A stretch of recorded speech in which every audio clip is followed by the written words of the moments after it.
She's a member of the International Federation of Library Associations and Institutions Governing Board, or she was for 3 years.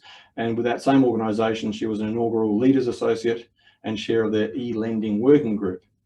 Closer to home, she's chair of the Australian Libraries Copyright Committee, board member of the Australian Digital Alliance. She's past president of the Australian Library and Information Association, or ALIA. She's a member of the Public Lending Rights Committee and member of the ALIA Book Industry and E-Lending Advisory Group. I'm not quite sure how she finds time to do much else outside the library, but maybe she can tell us that too. Margaret was awarded a Public Service Medal in 2018 for outstanding public services to the library sector, and that's what that PSM means in her title. And so she's certainly a worthy recipient of that award. So thank you, Margaret, for agreeing to be our speaker at today's Curtin Corner. I've always had a soft spot for libraries, as you know, and I spend too much time in them, and people can see all these books behind me. I've read a few of them, not all of them, I must say, but I love libraries, and I really want to know more about what the future holds in store for libraries. So over to you, and we're looking forward to your presentation. Thanks, John. I'm not sure whether you can ever spend too much time in libraries, but that's a personal view. Thanks for the invitation to speak today. I really appreciate it. And I'd also like to acknowledge that the State Library of Western Australia, which is where I'm speaking to you from, is also located on the lands of the Whadjuk people of the Noongar Nation, and I'd like to pay my respects to their elders past and present. I'm hoping that everyone today, well, perhaps I can assume that everyone today has an interest in libraries one way or the other. And obviously, yes, a number of colleagues that are listening to this presentation, but I hope also that there's a broader audience interested in libraries and their future. The title, you always have to come up with a title for these things, and libraries, beyond the book and libraries of the future are here, I think is actually very true. And so I want to today talk a little bit about what we do, but also frame that in terms of the future.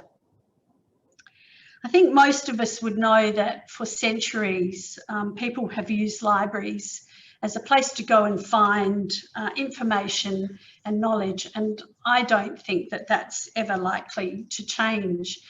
Libraries have always evolved, and they've evolved to meet the needs of their communities, whatever that community is that they serve. In the case, of course, of academic institutions, it's the students and the researchers.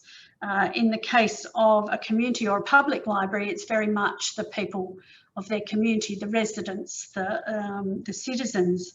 And in a corporate library, of course, it's the employees or the company that they're part of. So libraries have always been very focused on who their community is, and evolved and changed to meet the needs of the community and the pressures that they're under. I guess today I'm going to particularly focus on public libraries and the State Library, and there will be some interchange between the two. But just by way of background, the public library really has its roots in as trusted educational institutions. So if we go back to Australia in the sort of 1800s, there were mechanics institutes, literary societies, arts institutes, etc. And they were organisations that were an educational institution for the working and middle classes. And by the end of the 19th century, there were about 1,000 of these libraries. But the free public library movement, as we know it today, really accelerated in Australia from the 1930s onwards. And today, there are over 1,100 public libraries in Australia, and they're spread all over the nation. And yes, there are still more public libraries than McDonald's outlets.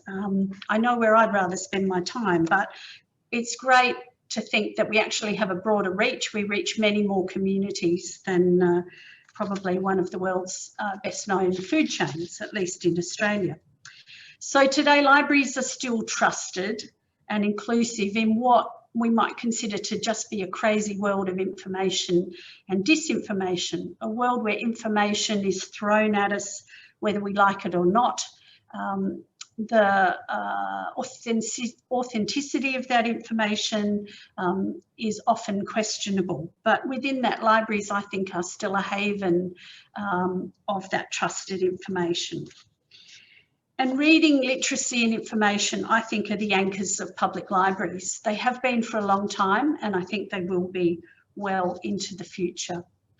And the public library is one of the last places that we can go today where we can be anonymous, we can go for free, and we can stay from opening till closing without having to give any reason as to why we're there.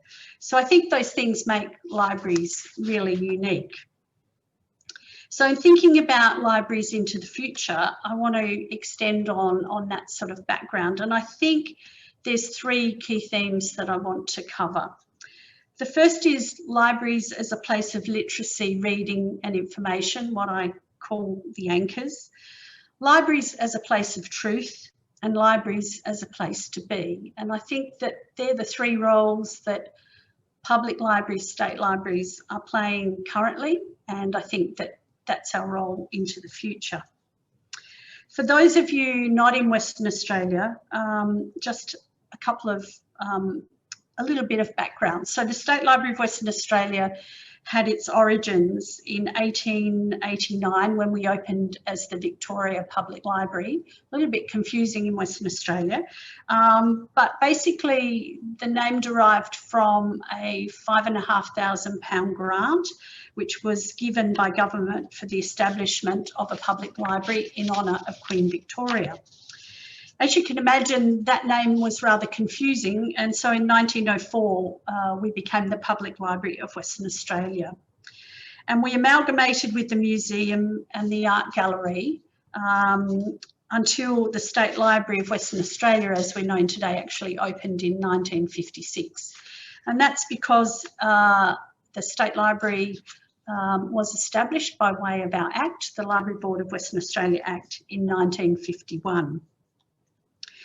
From 1951, there was significant investment in the Western Australian Public Library network by state government, but also local governments, or as they were mainly known by then, road boards. And now we have 233 public libraries across Western Australia, and they're everywhere from Wyndham in the north to the most southerly library, which would be Denmark in the south, Norseman in the east, and we also provide services to Cocos Island in the west. So very broad geographical reach, very diverse communities are served through the public library network across Western Australia. We were housed in the beautiful Hackett Hall, which is now part of the museum, and until 1984. And our current building, the Alexander Library Building as it's known by, was opened in 1985. And since then, we have more than 37 million in-person visits. So the building's been well loved and well used since its opening. So now to libraries as a place of literacy, reading and information. And I think this is the description that most people would align to in terms of when they think of a library. They'd probably think of those things in one form or another. It's most people's traditional experience and understanding. But I think COVID, as with everyone else, has really challenged how we conceive that, how we deliver that, how the community expects that. And for state library and indeed public libraries, it has really sped the uptake of online delivery.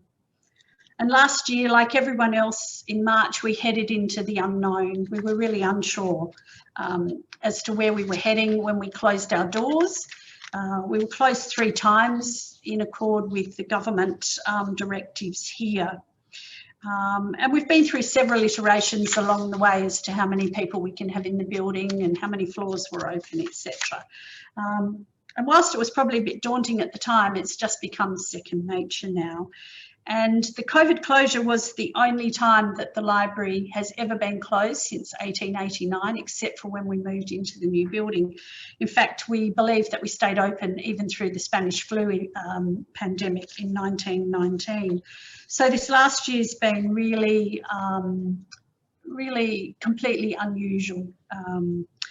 But what we learned from COVID, I think, is informing our way forward. And you might find some of these things not surprising, but some of it's around emphasis. So during COVID, we learned that people really need libraries more than ever in a lockdown.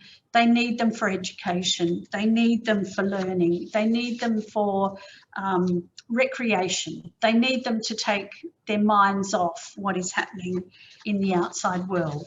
They need them to connect with information. And we saw that through delivery of our mystery box service, where we quickly pulled together boxes of old library materials that we essentially gifted to community, and we delivered over, well, actually clients collected over 2,000 of these from our van dock area out the back of the library. Our digitisation on demand service just went completely gangbusters, I think is the only way to describe it. We enabled people to request digitisation of our unique materials, and we made them available online as far as copyright restrictions would allow us. And we fulfilled more than 770 of those requests, and some of them were quite extensive in terms of the records that were needed. As you would imagine, we had a huge membership increase in the first week of the first lockdown in March, April last year. We had more than 1,500 people join the library, which is about 5 times greater than our normal usage. And of course, as you would expect, use of online resources really went through the roof.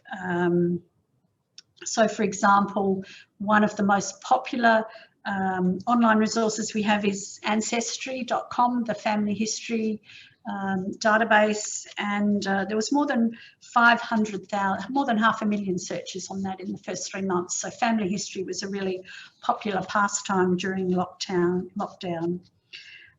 We were also able to record online story times, and we were really grateful that an agreement was reached with publishers to enable this to be done. Normally, of course, copyright prohibits us recording a published story and then broadcasting it on the internet.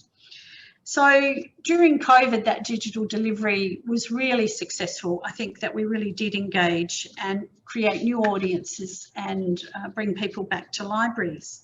But this created a whole nother challenge, and this is one of the areas that I think libraries have a great deal to offer in the future.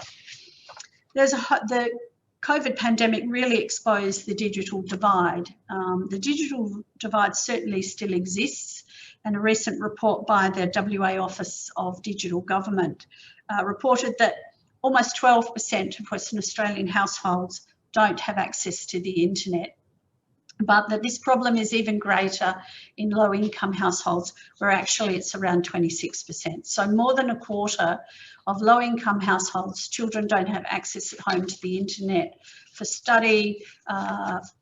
Parents don't have access to the internet to access government services.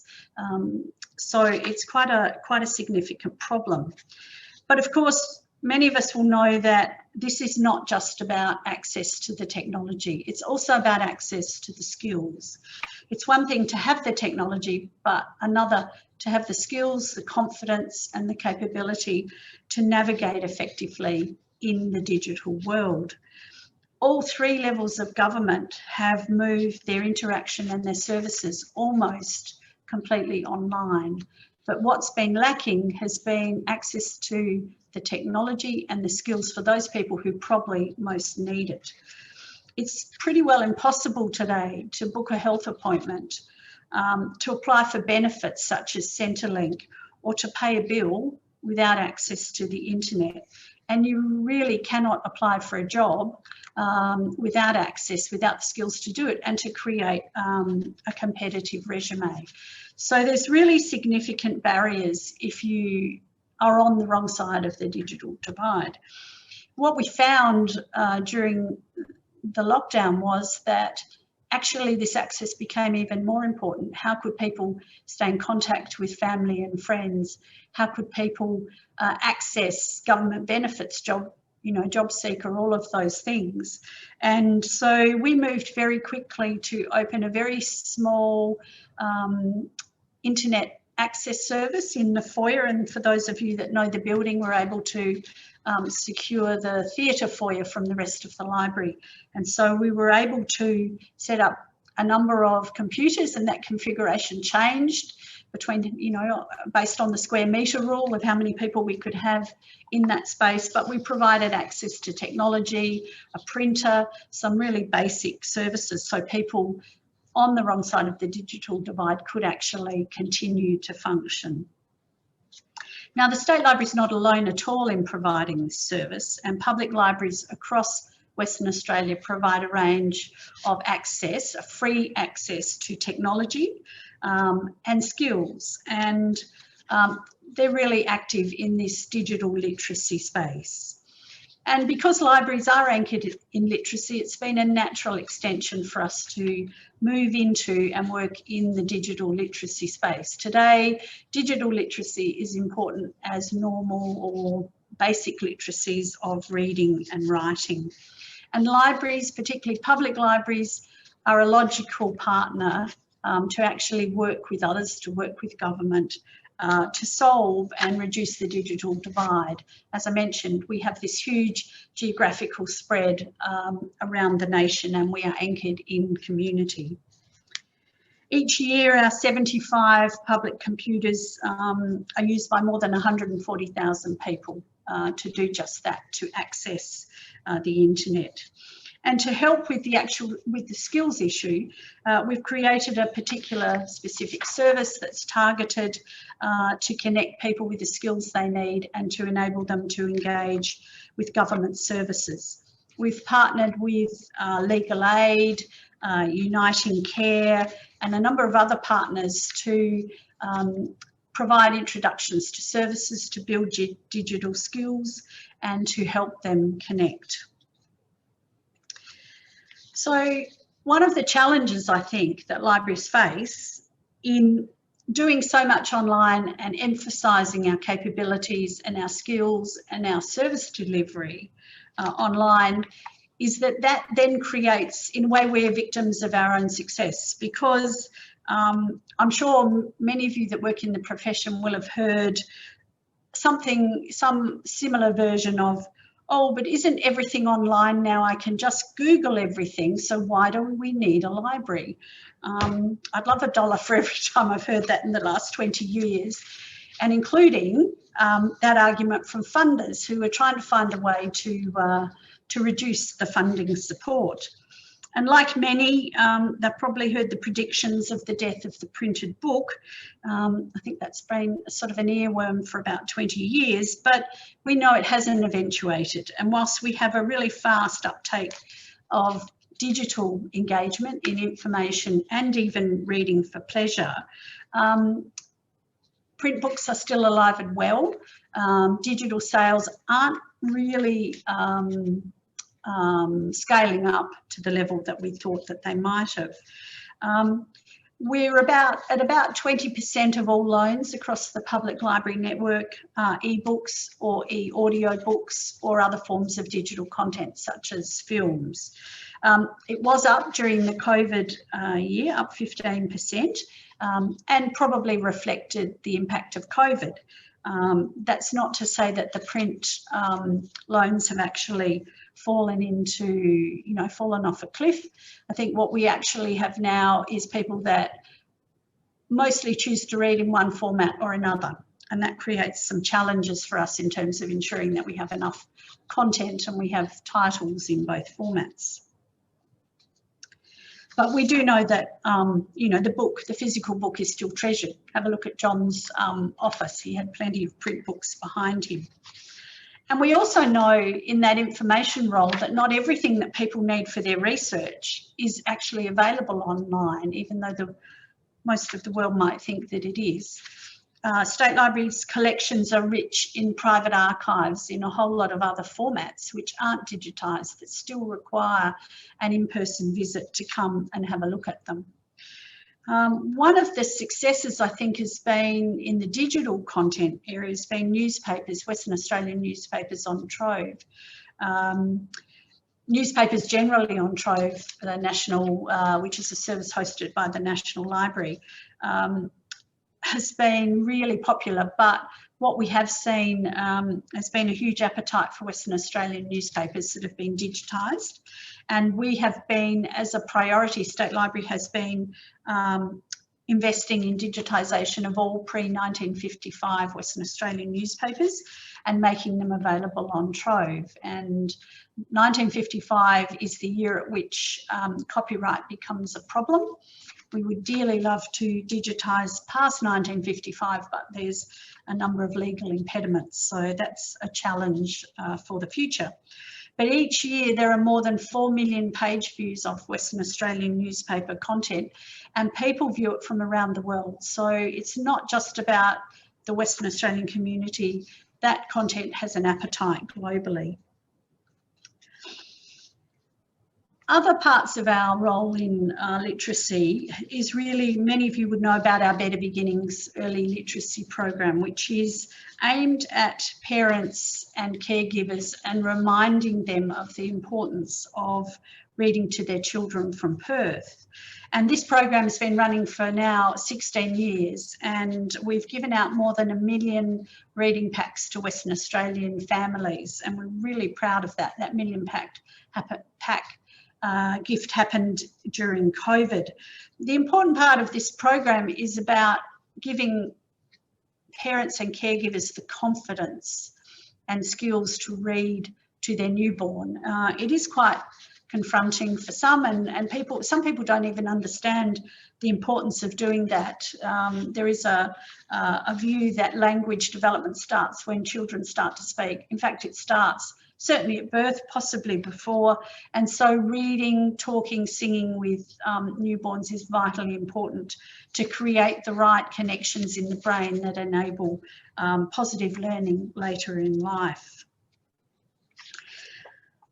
So that's, I think, there's lots of other examples of how libraries are connected and anchored in that literacy, reading and information space. There's STEM programs, programs to support people with English, you know, not as a first language, all sorts of programs that public libraries and the State Library are currently running. And I think that will absolutely continue into the future. But the nature of those programs, what they deliver and how they're delivered will change as the community needs change and as the technologies that are available enable us to deliver differently. The second role I want to talk about is the role of libraries as a place of truth. One of our legislated roles is to collect and preserve and make available the published record of Western Australia. And we interpret that as sharing Western Australian stories, the unique Western Australian stories in our collection. In the past, we collected printed materials, so books, journals, newspapers. Published means, you know, the traditional forms of books, published magazines, etc. But we also collect unpublished materials. So the archives of individuals, companies, community organisations, personal diaries, all sorts of collections. And these are in all sorts of formats: photographs, film, slides, maps, charts, a whole range of formats. Of course, today we also collect a huge range of digital formats: web pages, digital publications, sound and video formats, data sets. So, and of course, one of the challenges is that the traditional print materials that we collect, the scale and volume of those hasn't diminished at all. So the digital collecting is actually on top of the print collecting. Together, these reflect the collective social, political and economic norms of our time and create a record for future generations.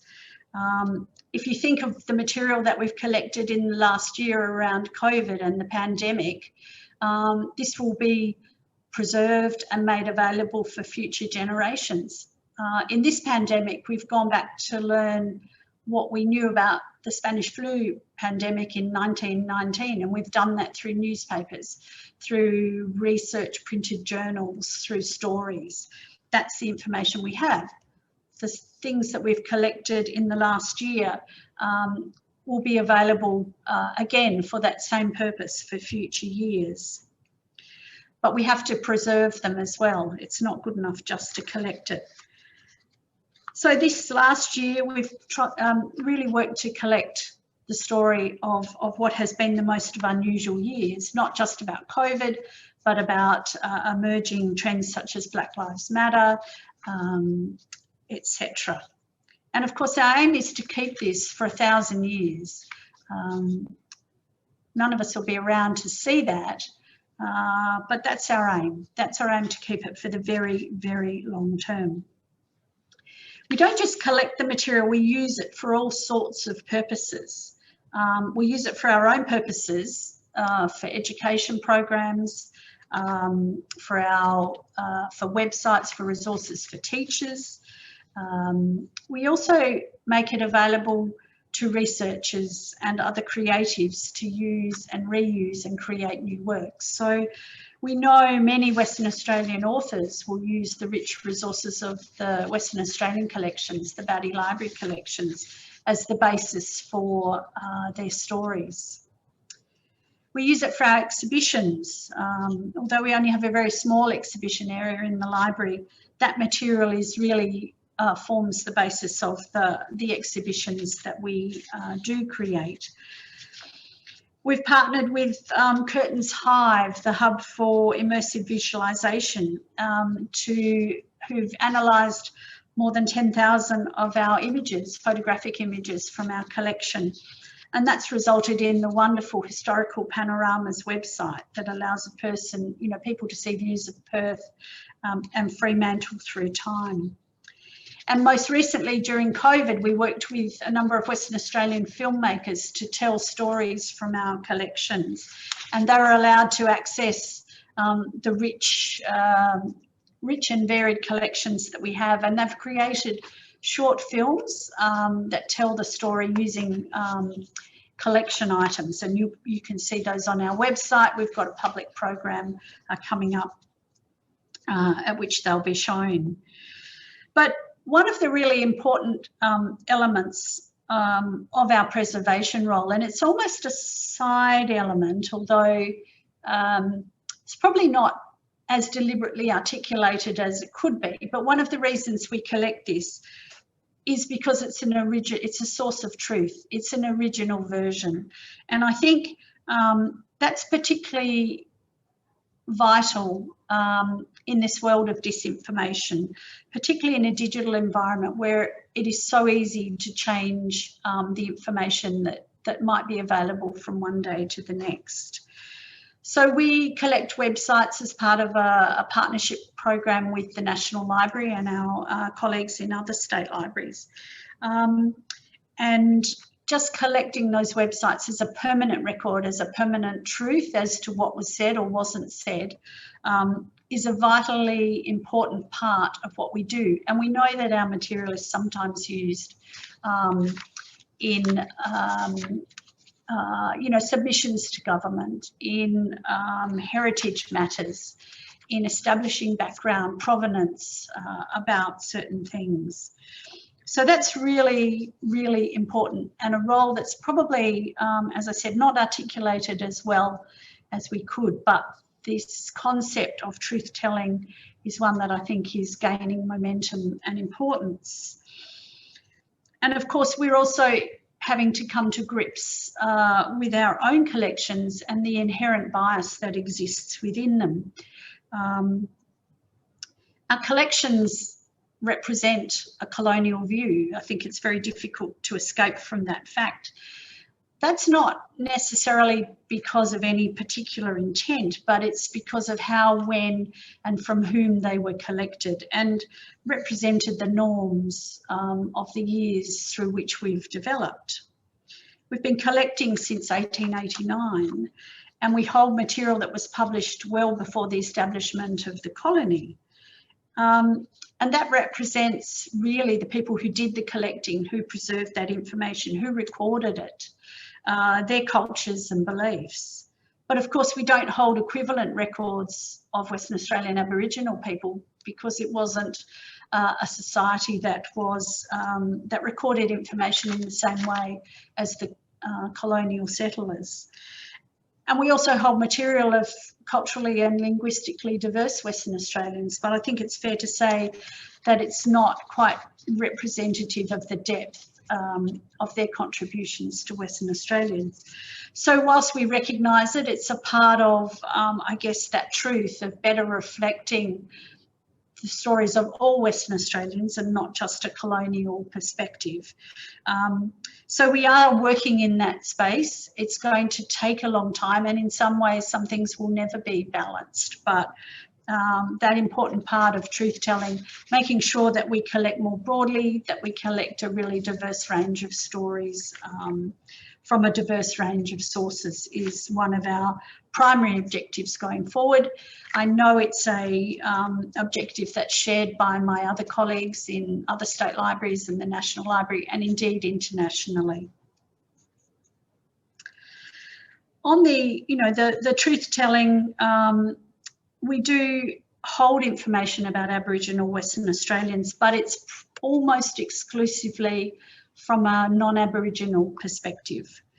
We hold very little information by Aboriginal people. We do have some, but it's absolutely in the minority.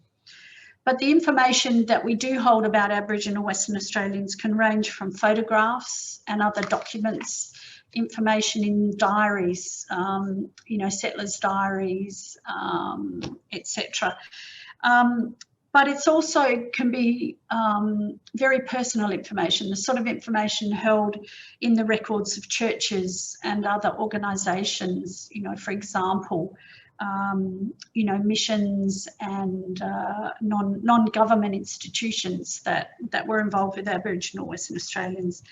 And often that information is highly personal and it's very distressing, but it is information about people.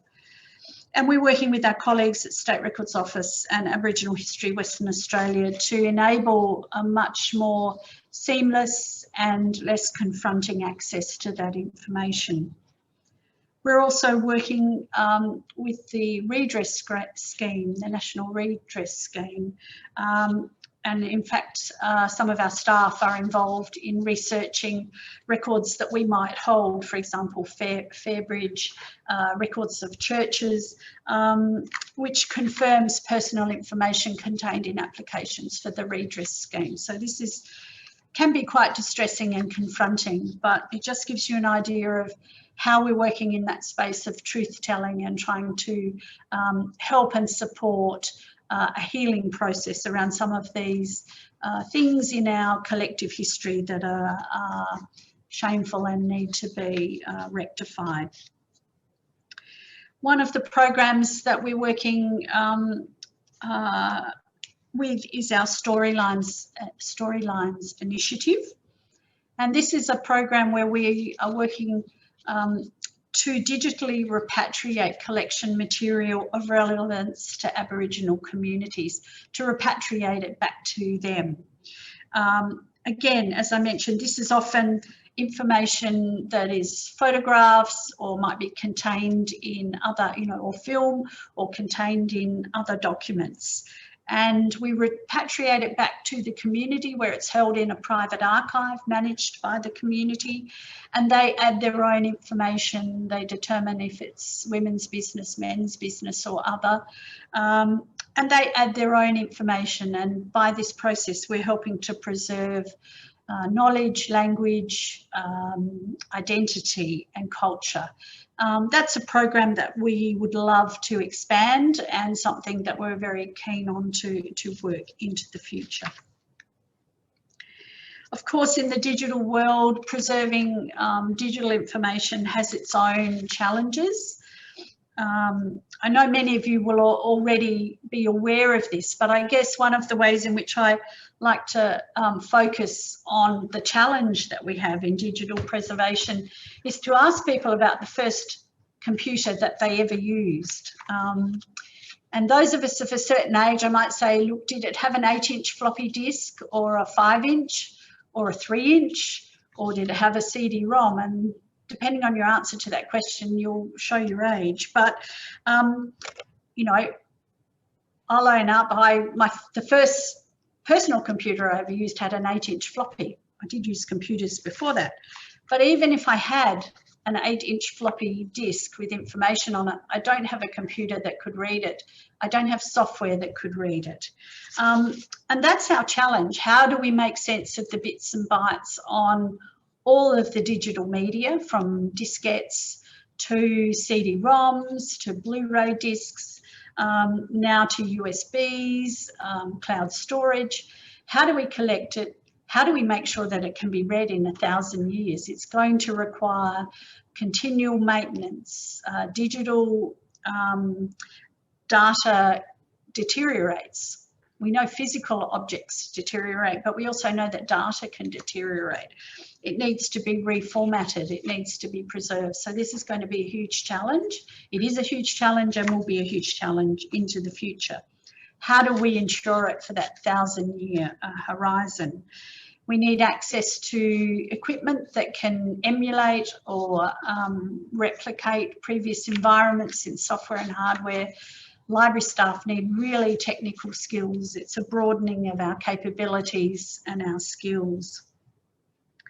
One of the other challenges we have in the digital environment is, what do we actually collect? There is so much information. We actually don't want everything. We aim to collect a representative sample. And that's where the skills of librarians come in terms of judging and making decisions about what is collected and what is kept.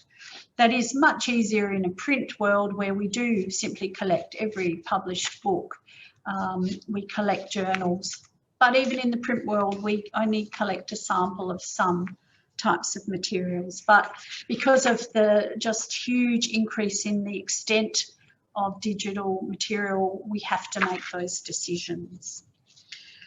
Future challenges in this regard is the move from ownership of library materials to licensing.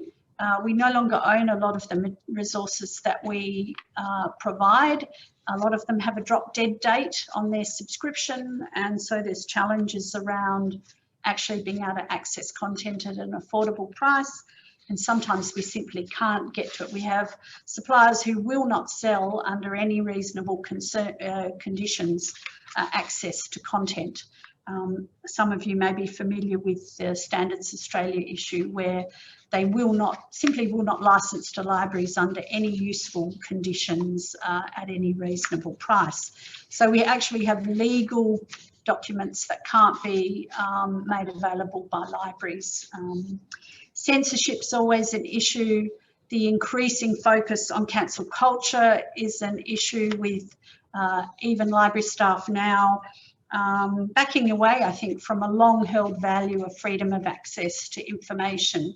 And I think that's going to be a real challenge for the profession and for libraries because it's impacting publishing. It will impact collection development, what libraries can collect, what they make available and how they make it available.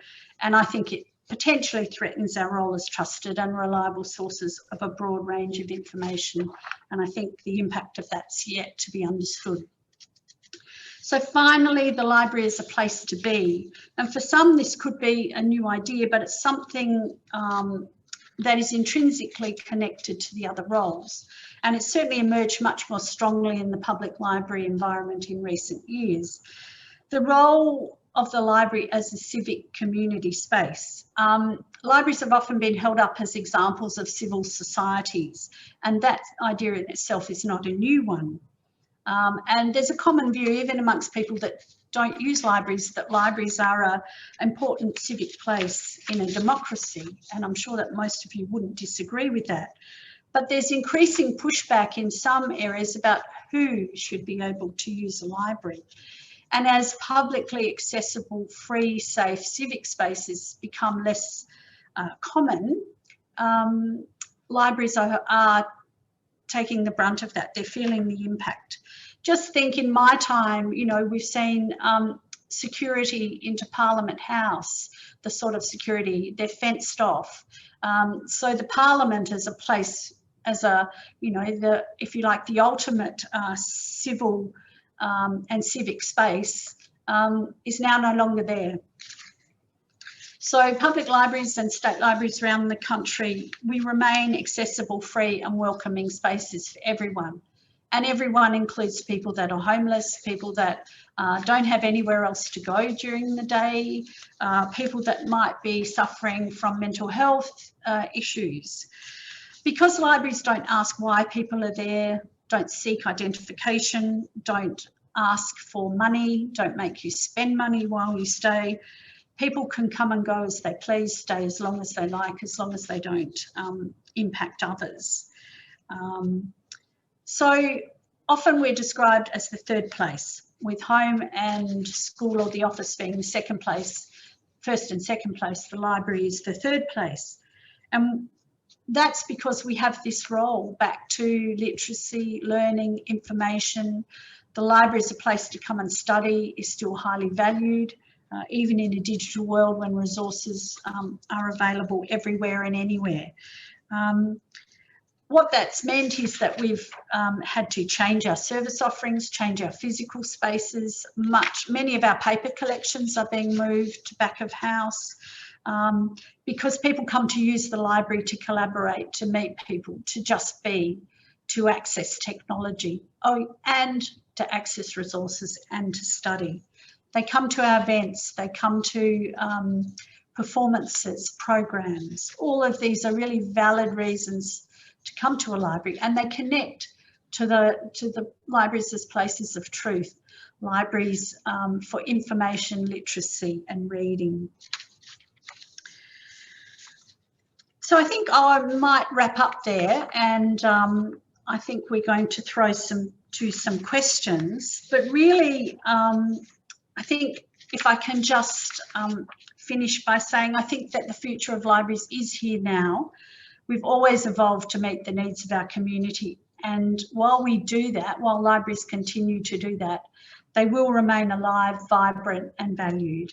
And I've every confidence that in 50, 100 years' time, libraries will still be strong and connecting to their community. Won't be the same as we do now, but will still be there. Technology isn't a threat, it's simply a tool to do what we have to do in a better, more productive way, and to connect with our community. So I think if libraries remain anchored in literacy, reading, information and truth and their communities, they have a long, positive and interesting future. Thank you. That's great. Thanks very much, Margaret. Terrific. I'm going to grab a drink. No problem. And just reminding everybody, if you want to go online to ask some questions, there's already a few questions up there because I put at least 2 of them in. Slido, so go to slido.com, as I mentioned before, and Slido, and you can ask a question or vote for an existing question and have a look at the discussion. So, Margaret, a couple of ones that have come up. One actually was more just a comment, which is a nice one, saying, I first heard everything will be online in the 1990s, but the death knell for libraries was premature. So that's a nice comment. You did mention about the digital literacy sort of role that libraries had. Someone wants to know what sort of role does the State Library have in developing digital literacy. I mean, you mentioned about the direct sort of role you had, but do you also have a role in policy in terms of the state's digital policy, or in advising school or education institutions or whatever about literacy? So what's the actual role that libraries have in that sense? We've been working with the Office of Digital Government on the government's digital inclusion strategy, particularly around the opportunities for state library and for public libraries to work in both a formal and an informal way to build literacy skills. So that work is ongoing. If anyone's read the consultation report, you'll actually see libraries are mentioned as a key place where governments can address this issue. Pardon me. We've had courses, we've had particularly recent immigrants. We've worked with partners to actually provide basic access to technology. Everything's basic as how to set up an email address and send an email. So we've had groups in, it was leveraged by, I think it was it Red Cross? I could be wrong there. So they're the sorts of initiatives that we've been doing. Public libraries have a range of courses. There's everything from IT for seniors, how to use basic things, how to use Facebook, how to do online banking, how to do, just search. So libraries are involved through formal and informal courses in that space. Okay. I put up a couple of questions here. One was, is librarian an in-demand occupation? Are there skill shortages with an oversupply?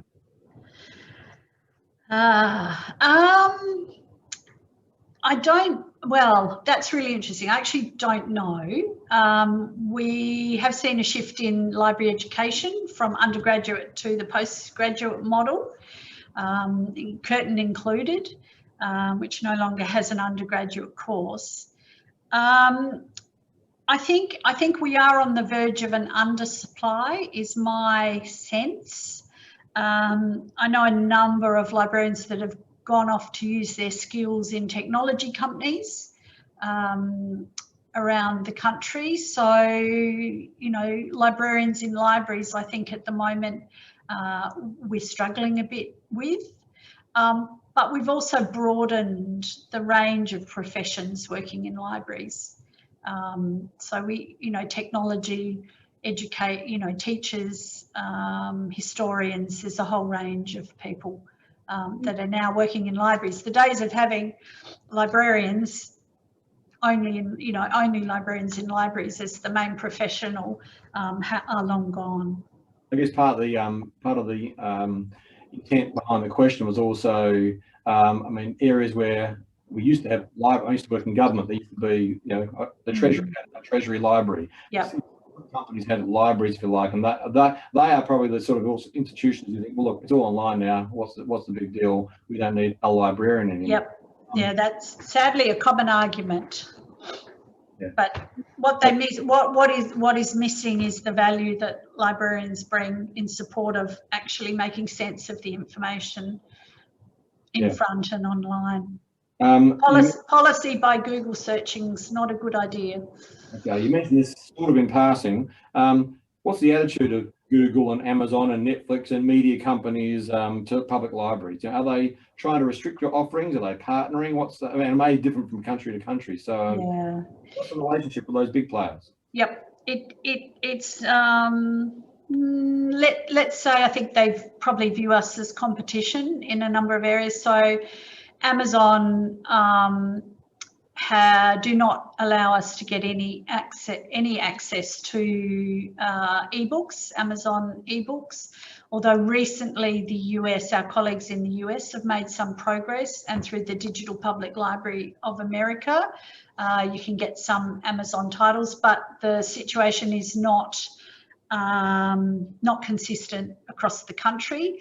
And that's the same with some of the big publishers. So for example, HarperCollins, our colleagues in North America can get HarperCollins ebooks for their libraries, the rest of the world can't. So it's very patchy. There's a definite view that in some quarters that libraries cannibalise sales. We have evidence to suggest that it doesn't, but we're having a challenge at the moment, even here locally, with access to the West Australian through libraries, and that's changed recently, and we're trying to resolve that for public libraries in the Western Australian community. But it's about revenue and numbers, always is.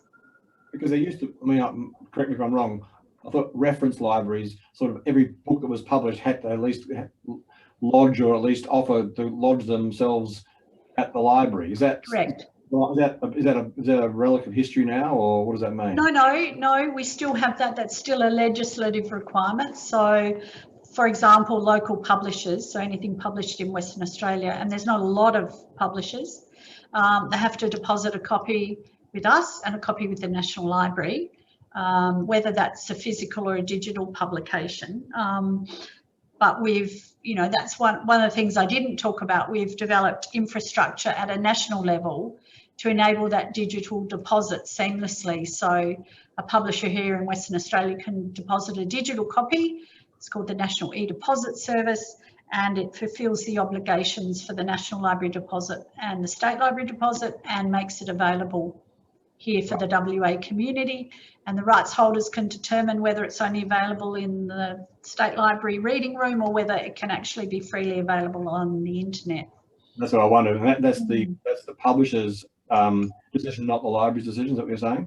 Well, under copyright, because with a digital, it comes to if you put something on the internet, you're actually publishing it, you're broadcasting it. And of course you can't broadcast it without the rights. So the mainstream publishers, as you would expect, are mainly restricting access to the reading room. But anything in the community space, community organisations, newsletters, a whole lot of publishers who've written something because they want to and they're not necessarily seeking to make huge money from it, are quite happy for it to be available. There's actually 3 levels. It can be completely available on the internet, which means anyone globally can get to it, or it may just be in any of the reading rooms of the national and state libraries around Australia. So I think we've had more than 60,000 digital publications deposited into NED since it went live about 18 months ago. It's a world first. Nobody else has done it at this scale in a collaborative manner. So something we've all worked hard for and really proud of. Right. Okay, a couple more. Quite a few great questions now coming in. Good to see. I mean, I do recognise some of the names on our participants. So some of you guys out there, keep on asking the questions. So Georgie asks, how can libraries better measure and communicate their impact, especially to help justify funding from funders? And I've done a bit of work on that for the State Library. How are you going with justifying your funding or getting some, trying to get some more? What sort of, apart from the sort of talk that's given now, how do you, get that sort of hard-nosed argument to the policymakers? Well, it's a perennial problem, one that I suspect libraries have always had and always will have. I think there's 2 areas. One is obviously reach, and I think when you have the opportunity to actually talk about the reach of libraries, it's quite astounding. So there's more than 900,000 Western Australians who are members of a public library or state library. And remember, that's voluntary. Nobody's forcing them to do it. People visit libraries because they want to. It's not like a hospital where you go because you have to. So this is voluntary engagement. It is truly across the state. There's a library in every local government. There are library members, active library members. So I think the reach often surprises people when you can talk about that. Numbers are great. But they don't really tell you very much. You always need the numbers. You need the, 4 million downloads or 4 million Western Australian newspaper uses, which is always great with Treasury. Yes, great, 4 million, that's a big number. But I think concentrating on the impact and getting those individual stories is really, really important because it puts it at a human level. So what are the stories of your users and how they have used your services and your resources to change their life or have an impact on their life? And truly, there are those stories around. I talked about storylines. We did some work with some pre-release Aboriginal Western Australians from prison around digital literacy, and we did that through the Storylines database. So here are photographs, and one of the participants saw for the first time a photograph of his mother. That was the first time he'd ever seen it, and he managed to track her down, and not long before she passed away. So there are those stories that they're impactful. They show not just a number, it's about what the outcome was and how you can actually impact people's lives. So I think they're really important stories. Right. You mentioned sort of in passing then about the physical reach of libraries. I mean, what role should suburban libraries have in the future? And you may want to talk about regional as well, but in a sense, it's more easily understood that, you know, in a town, the library is going to be like one of those institutions. But in the suburbs, you know, in the big morass of metropolitan Perth, what role do suburban libraries have? I think it's very similar. I think it's about what is it that the local community needs, and that, you know, yes, that's about access to reading material. It's about access to literacy and literacy development, literacy support. If you take that 25% in low socioeconomic areas who don't have access to the internet and the skills, you know, that's a large number in Western Australia. So, you know, there's a clear role for the libraries in those locations to help bridge that gap in the community. And then community and meeting places where people can come and feel safe, can spend time to help with social inclusion, you know, knowing their neighbours, knowing the people in their community. So I think that's a really, really critical role. And in a way, libraries in local areas, yes, there's still the books and reading. We're absolutely anchored in that. But a lot of the rest of it is actually about community development, working and developing and being in and part of the community and helping them to grow and prosper. Aliyah Sikandar says, it's more of a statement than a question about that the role of a librarian has changed to become an e-librarian effectively, and that's what you've really been talking about, I assume. Yes and no. You know, in public libraries, there's still the reading recommendations. You know, I'm a new mum, I've got a 3-year-old, what's good for them to read, or I can't get my kid to read. You know, I'm bored, I've read everything here, what would you recommend? So not all of it's about the e-skills are really, really important. In some libraries that takes precedence, in others not. Here in the State Library, yes, we have librarians that are, you know, expert and focused in the e-space, but we also have librarians that, you know, are focused in the kilometres of paper-based records, or the hundreds or the millions of photographic images that we have, or understand the sound and music collections that we have. They're not all in digital form, but in some libraries, in corporate libraries, in academic libraries, the e-resources does have a much bigger focus. Yeah. Here we go, a couple more questions. I mean, it's more of again, I just mentioned Google before. Someone asked, do you have access to Google Scholar and reference books? My answer to him is yes. Yep. Yep. Okay. I mean, so Google's quite happy for you to have access to Google. Well, you got the internet, so that's fine. And don't forget, there's a lot of library resources and materials available via Google. So, you know, you can search a lot and find things. So we use Google too. It's not just a competitor. We use Google all the time. Exactly. From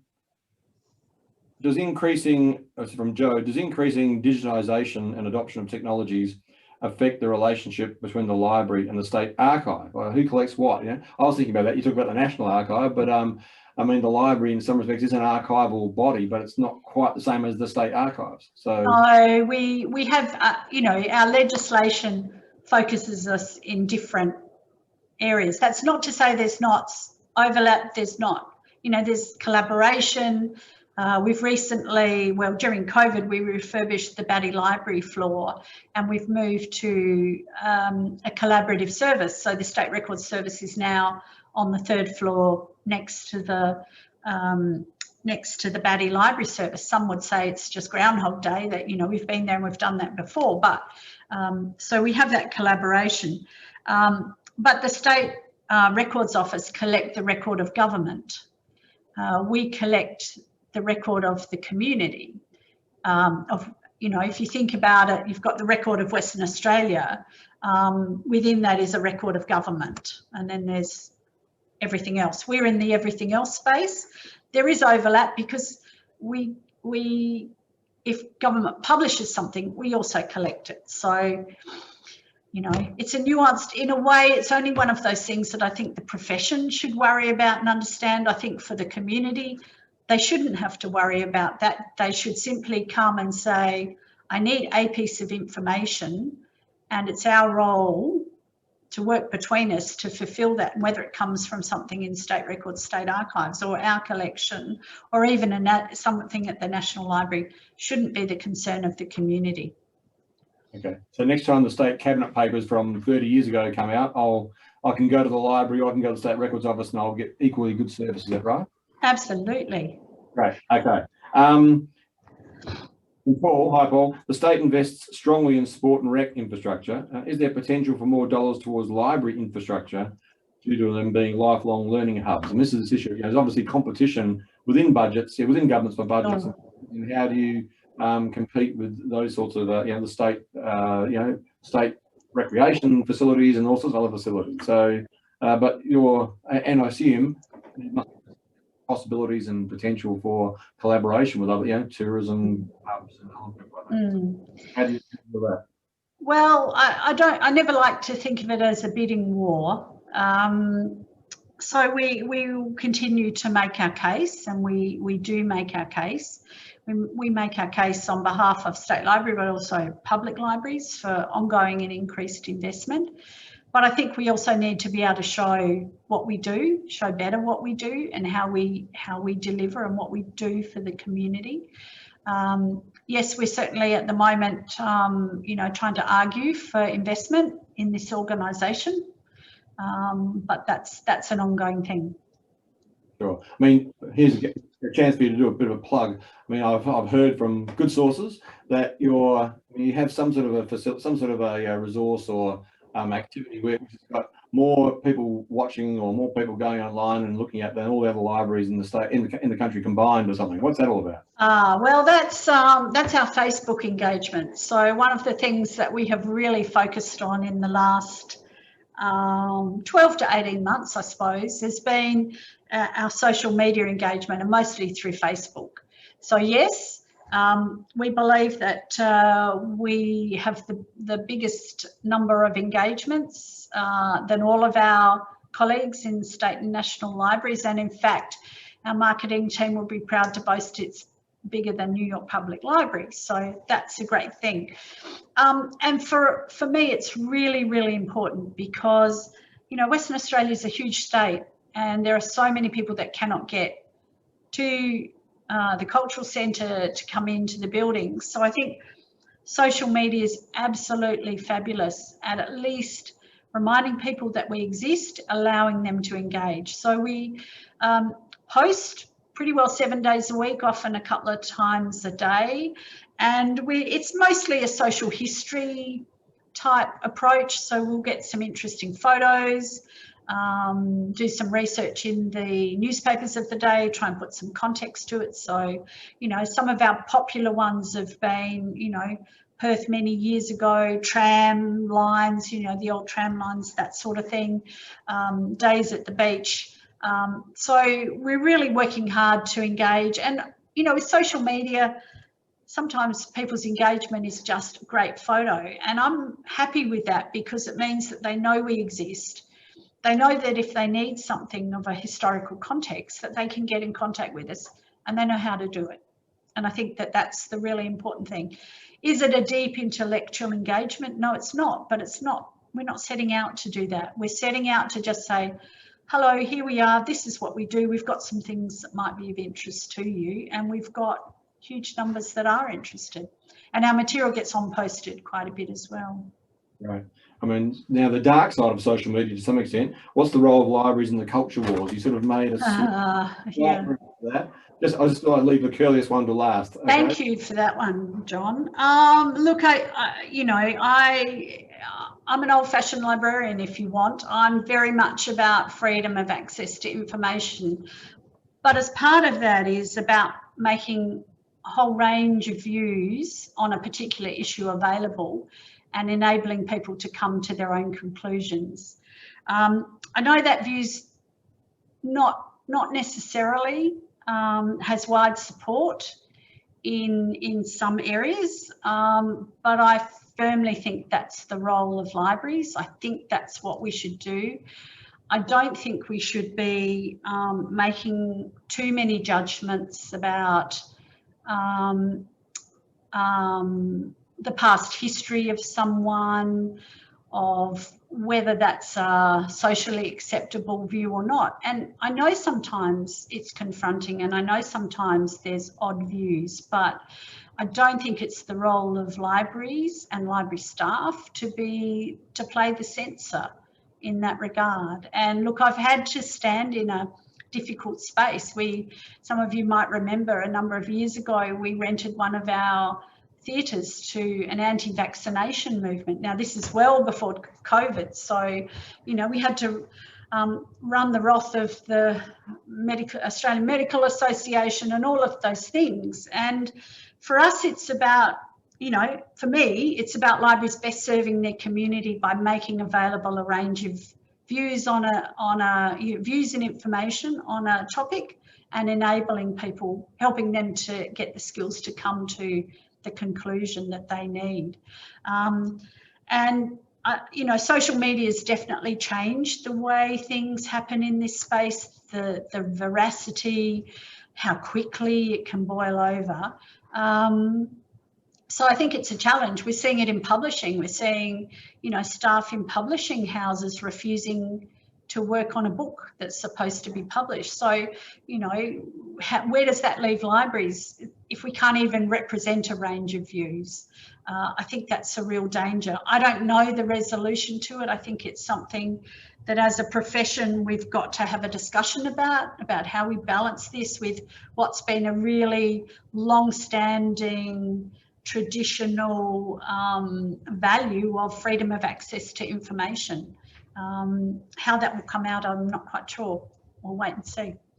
Okay, good answer. Okay, well, on behalf of myself, JCIPP, and all the people who've been watching, thanks very much. It's been a very enlightening and interesting hour and a quarter. And so thanks very much for volunteering and providing the information, and to all those people watching, thank you for attending. It will be going online soon, and so like I said, it's a good resource actually even for people down the track to understand what our state library does and what libraries more generally are doing into the future. So Margaret, thanks very much for all your contributions today, and to your staff for making this happen, and hopefully I'll see you at the library in the near future. Okay. Absolutely. Thank you, everyone. Thanks for the questions. No worries, thanks. And so for you who are still online, next week's is our last curtain corner for the semester. It's got a slight reference to the libraries, in fact, called Promoting Prime Ministerial Power, How Cabinet Manuals Impact Westminster Governance.